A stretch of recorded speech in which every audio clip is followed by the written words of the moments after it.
किसी ने क्या खूब कहा है, यदि आपकी परेशानी जहाज जितनी बड़ी है तो ईश्वर सागर जितने गहरे और विशाल है। एक बार श्री विष्णु को नारद जी ने कहा कि प्रभु, धरती पर जितने भी लोग हैं जो दिन रात मोह माया और धन दौलत में परेशान रहते हैं, उसके लिए परेशान रहते हैं, वे लोग हंसी खुशी अपना जीवन व्यतीत कर रहे हैं। वहीं दूसरी ओर जो भी लोग आपकी भक्ति में लीन हैं, वे लोग सदा दुखी रहते हैं। आखिर ऐसा क्यों है? तब श्री विष्णु ने कहा कि आइए हम दोनों साधु के वेश में आज धरती घूम कर आते हैं। वे लोग धरती पर आए और पहले घर में जब वे गए, वह एक धनी व्यक्ति का घर था। वहां पर उन्होंने जाकर कहा कि भिक्षाम देहि।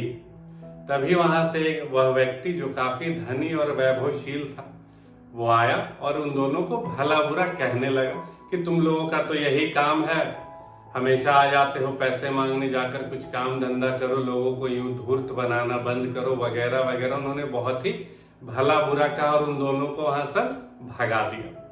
बाहर आकर श्री विष्णु ने कहा कि उसके घर को देखकर कि जाओ, तुम्हारा भला हो और धन दौलत खूब आए, तुम बहुत मस्ती में रहो। नारद जी अचंभित हो गए, लेकिन उन्होंने वहां कुछ नहीं कहा। आगे चलकर वे लोग एक कुटिया में पहुंचे, जहां पर बाहर एक गाय बंधी हुई थी और एक बूढ़ी माता अंदर थी। वहां भी उन लोगों ने अंदर जाकर कहा भिक्षाम देहि।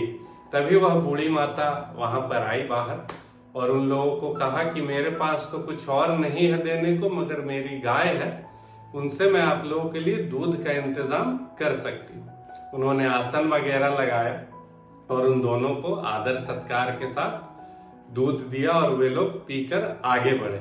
और पीछे मुड़कर वहां भी श्री विष्णु ने कहा कि जाओ, तुम्हारी गैया चल बसे। नारद जी फिर से अचंभित हो गए कि आखिर ऐसा क्यों कहा इन्होंने।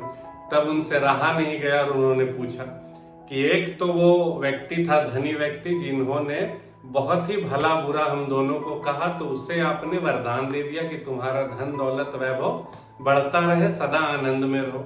वहीं इस बूढ़ी माता ने हम लोगों का खूब आदर सत्कार किया और हमें दूध भी दिया पीने को। उसने तो, उस व्यक्ति ने कुछ भी नहीं दिया, उल्टे 4 गालियां दी।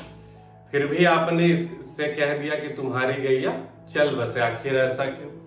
तब श्री विष्णु ने कहा कि उस व्यक्ति को मैंने इसलिए ऐसा कहा क्योंकि उसका जो मन है वो सिर्फ धन में लगा हुआ है और अंत समय में वो धन का गुणगान करता रहेगा और अगले योनि में, ऐसा हमारे शास्त्रों में वर्णित है, वो तिजोरी के नीचे सर्प बनकर बैठा रहेगा।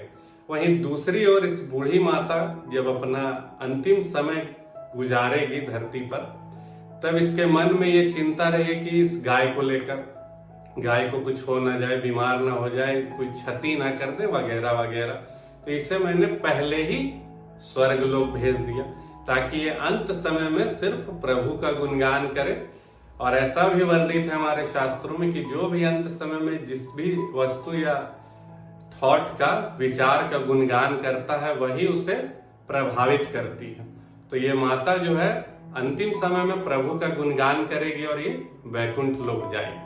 तो ईश्वर जो भी करते हैं अपने, आपके प्लानिंग के नहीं, अपने प्लानिंग के हिसाब से करते हैं, इस सृष्टि को चलाने के हिसाब से करते हैं। हर हर महादेव।